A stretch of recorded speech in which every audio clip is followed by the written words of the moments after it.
Hello everyone, my name's Josh, and I'm going to be talking to you about an interesting subject. So right now, I'm going to bring up the idea of changing travel demands. Yeah, I really didn't know what that meant either, so I kind of had to ask around.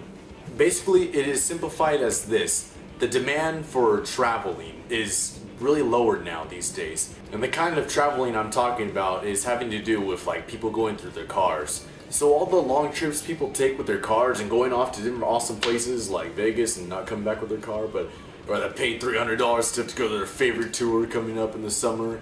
That is probably too expensive sometimes, but still. And whatever it is that the people want to travel for a lot of times in their cars. And the point is, the demand for people going out of state or traveling far distances in their cars is lowering. And it really doesn't take a genius to figure out why. One of the biggest obvious reasons, the price of gas. Dear God, I see it like skyrocketing sometimes, and one day it'll be really low, another day it'll be really high. It's like there's never really like a perfect price, and price ever goes down good enough. See, a lot of the companies, in order to make a lot more money a lot of times, they'll make the prices jump really high, and then they'll make us feel better by making the price go down a little bit low. But it wasn't as low as it was before, just a little bit lower than it just got to. We're never going to reach the point where it's back to 75 cents a gallon, you know. Of course, I probably wasn't even born around that time. So the higher the price, the less people want to pay more for gas when it's going like a very far distance. Like how many miles are wasted traveling all the way to Disneyland or something. Maybe the happiest place on earth, but not according to your wallet. Another big problem, and I've actually noticed this a lot too, definitely, is the congestion. No, I don't mean the congestion. I mean the congestion. Yeah, it gets really annoying when you're having to travel like a far distance from where you live to the place you work at, and you're hitting every red light, or there's just every car's just getting in your way a lot of times. It gets so annoying.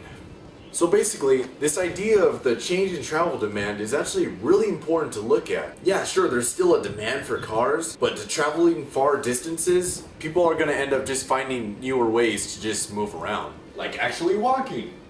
Especially with gas being this whole, non-renewable energy source, it kind of needs to be conserved. See, because I'm kind of afraid too that everywhere in the US is going to be like New York, where most of the traffic is all just nothing but streets covered with cars and taxis, and most of the people are just going to take buses, or they're going to take the subway, and find just plenty of other ways to get around and stuff. And then some might argue that with this change of VMT growth, and people not traveling in cars that much anymore, we're going to kind of trade one problem for another.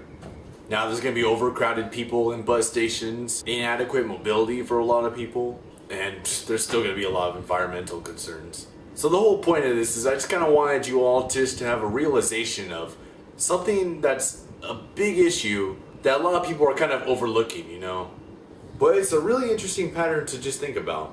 And heck, maybe just prepare yourself for the future. Find new ways to try and get around without using your car. Basically, it's up to you to decide if this is going to be a negative impact to our country or a positive one. So yes, changing travel demands. I hope you got something out of this whole video.